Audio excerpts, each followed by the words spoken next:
Chester Cheeto. Yeah. On this day, Jason Ross, great poll by you. In 2013, the Kings are officially here to stay. May 15th, the NBA owners voted 22-8 to vote down the relocation of the Kings going to Seattle. Jason, where were you? I do remember where I was. I actually was at my brother's college graduation, my younger brother. And I mean, we were kind of getting at Go this outside, point, nerd.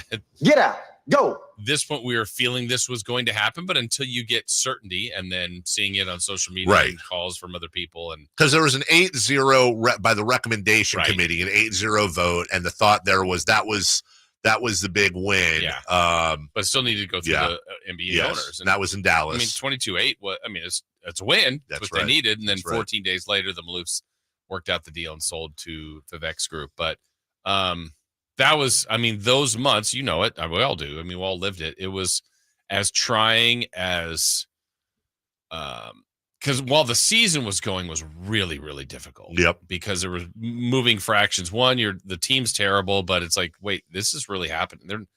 This is trouble. Like, this is real trouble. Yeah. To then, wait, there might be a flicker of hope. And then it's like gaining momentum and momentum and momentum. And then it's just such a great feeling when it was official. It really was. It was the best feeling. Man,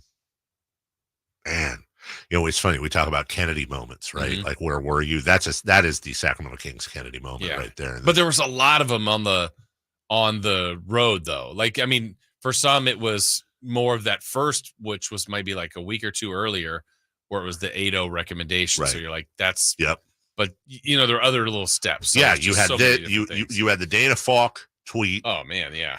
Announcing they were being sold. You had the 8-0. You had the 22-8, which happened again on this day in 2013, 11 years ago. You had David Stern. I got to make this quick. I got a game to get to in Oklahoma City. Yeah. And then you had 2 weeks later, because there were still people like, okay, well, that's that, but you know, Maloof still don't have to sell. 2 weeks later, they sold to Vivek in one of the greatest investments ever. $535 million for 65%. That was the Maloof share plus Bob Heinrich's share, and you go from $535 million to the team's worth $3 billion today. That is in 11 years, 6x in 11 years. So way to go. And ultimately, new stadium. And it's like, we appreciate all the minority owners and Vivek and everybody for stepping up. I think we're even, though, because the fans and because of that investment have made those guys an absolute boat ton of money. Yeah. And I'm glad, and good, by the way, and I'm not bitching about it. Like, good. I'm glad they're making money. That's awesome. Like, good for them. What an investment.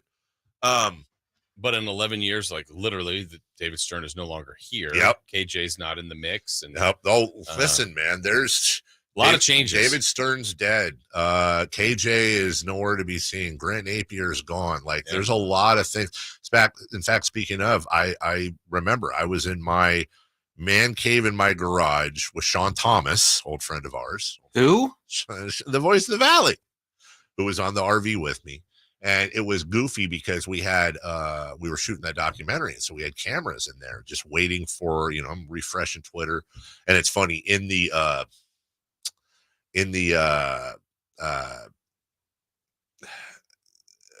documentary, you can see I had, like, I don't know, was it a Palm Trio or some old ass stupid phone? And you're clicking. And, we all just I remember losing it. And then, I called Grant, who was at a golf tournament at the time, and he was sobbing on the 13th tee or whatever.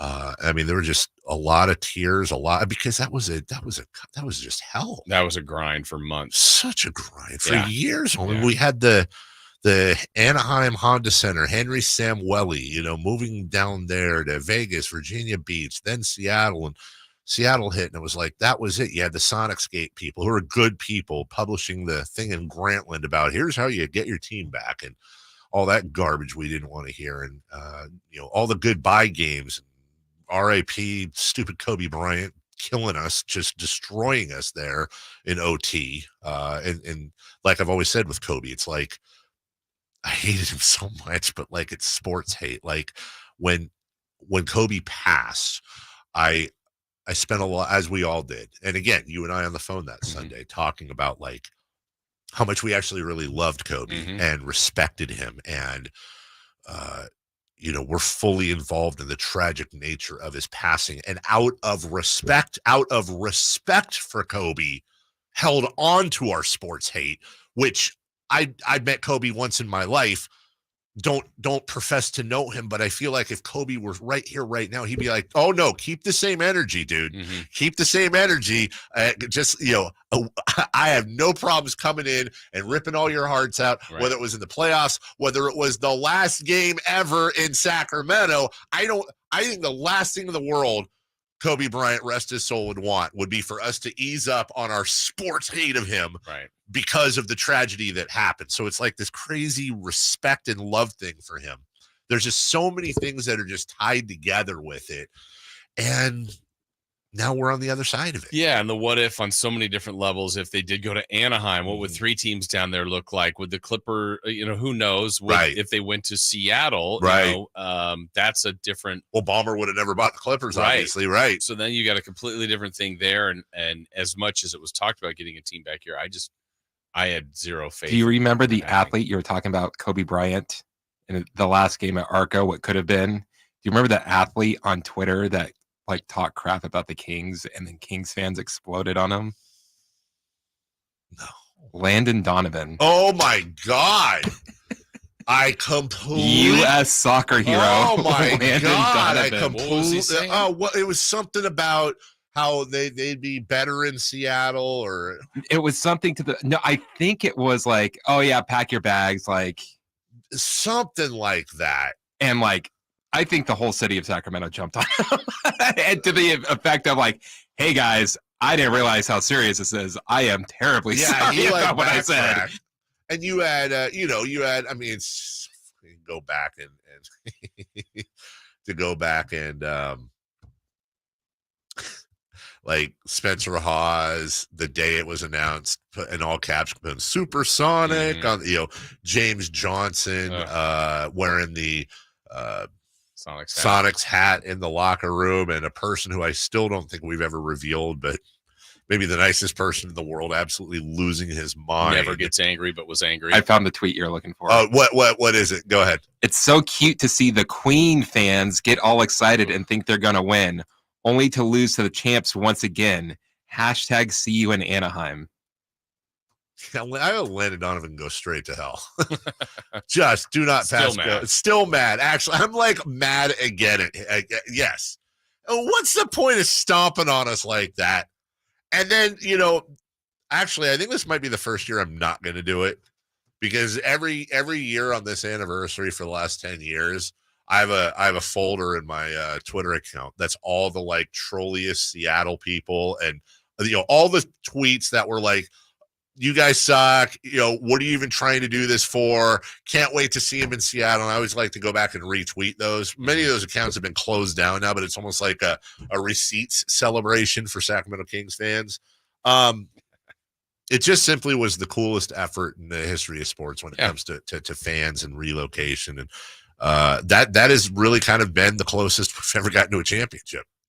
Pretty great feeling, and in some ways you'd argue it's actually better than would I rather have an NBA finals in 2000? Would I have rather won the NBA finals in 2002? Yeah. But the team's in Seattle right now, or gotten screwed like we didn't keep the team? It's not a question. Yeah. Then we had, we went from having the different benchmark games. Is this the last game ever? Oh, not going to Anaheim. Is this the last game ever? Now they're on their way to Seattle.